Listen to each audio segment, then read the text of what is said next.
Hi, my name is Alex Wolff. I'm the author of The Audacity of Hoop, Basketball in the Age of Obama. You know, I've spent almost 35 years as a writer at Sports Illustrated, and during that time, the stories that have most interested me have been the ones where sports spills into adjacencies, things like society and culture. And when this candidate emerged in 2007, who'd used basketball to shape his racial identity in Hawaii, and who had actually won his bride through the game of basketball, and who bonded with voters with basketball. Once he occupied the Oval Office, I wanted to keep an eye on him and find out, okay, is he going to use the game to govern? Is he going to use it to project American power overseas? Is he going to use it domestically? And sure enough, he did. And then when he was reelected in 2012, it seemed to me there must be enough here for a book. There is a long tradition of presidents being identified with sports. Teddy Roosevelt weighed in on issues having to do with college football. Dwight Eisenhower, a great golfer, played more than 800 rounds of golf while he was in office. But I would wager that Obama is more identified with his sport, basketball, than any other president has been identified with any one sport. And Obama used basketball in an unusually public way, playing it, connecting with the public by filling out a tournament bracket, and so forth. We were very lucky to be able to get access to photos from the lens of Pete Souza, the official White House photographer, when Barack Obama's getting a private tour of the trophy room of Magic Johnson's LA home, or he's cooling out after playing pickup ball with George Clooney. Souza was there documenting it. But perhaps my favorite images are ones that remind me of the pictures that were taken of John and Caroline Kennedy in the Oval Office back when John F. Kennedy was president. They're pictures of Barack Obama shooting and dribbling with his daughters Sasha and Malia. A real peek behind the curtain at the first family. Well, I took as my brief the entirety of basketball around the age of Obama. So I wanted to write about Republicans who played basketball during this era.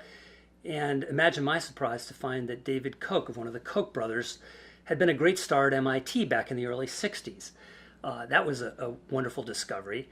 The other thing that really astonished me is just how good a basketball player, even as he has turned 50, the Secretary of Education, Arne Duncan, is. Playing and winning at the highest level 3-on-3 basketball tournaments, while at the same time having a lot of influence over college basketball policy. Because he's Secretary of the Education, he was influencing NCAA policy and actually had a hand in UConn being unable to participate in the NCAA tournament one year.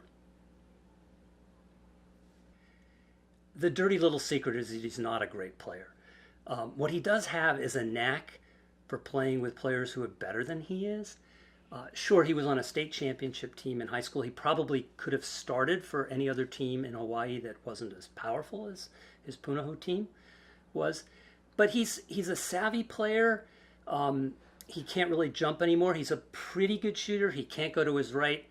So it's a little bit of a mixed bag. But what he does have is something that is kind of characteristic of people who've learned the game in the street. If you think back, ever since the Bill Clinton campaigns, that question, boxers versus briefs, gets thrown out for every presidential candidate. And Clinton, of course, answered that question. And when Obama was asked the question, he came up with a pitch-perfect pickup basketball player's reply. His reply was, I don't answer those humiliating questions, but whatever it is, I look good in them. And I think that's an insight into, even if we'd never seen him play basketball, what kind of a basketball player he is.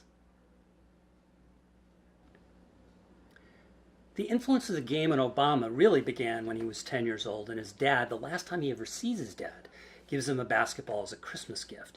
And that ball took on totemic significance and ensured that the game would be part of his life really up until his early 50s, till today. But to me, the most interesting thing was that last chapter where I get into, okay, what's the influence of Obama on the game?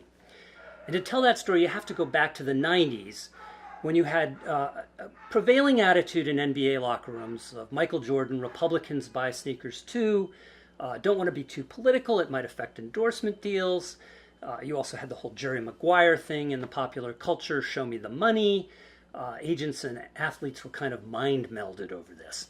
Well, come Obama, players jumping on the bandwagon with the campaign, suddenly they're much more attuned to what's going on in the world outside the NBA arenas. And you see Derrick Rose leading the Black Lives Matter movement. You see Steve Nash and the Phoenix Suns taking the initiative of protesting against Arizona's anti-immigration legislation. You see Jason Collins coming out. So to me, that was the most interesting, certainly the most relevant to today part of the process of putting this book together. You know, the book is really an album, a coffee table book, heavily illustrated, 5 main essays that do the work of what it is, a biographical sketch of this figure, but also a political history and a cultural narrative at the same time. But we also broke out stories that seem to be worthy of special attention. Reggie Love, the president's personal aide, the guy that he has called the little brother I never had, who played on a national championship team at Duke in their bond. We also look at golf, the inevitability of golf, how even a president who loves basketball would eventually be ensnared by this game where he can play a little more calmly and privately, not get hurt and get outside. And we also have a section on bracketology, his habit of filling out his tournament brackets, which he did every March while he was president, and as a way to bond with the people. And then finally at the end we have an illustrated timeline that documents from the time he's age 10 right up till when we went to press, just about every basketball-related moment, however trivial, that occurred, that had something to do with Obama or Obama-esque themes. So the book really is, I think, an album that covers the sport during the age of Obama.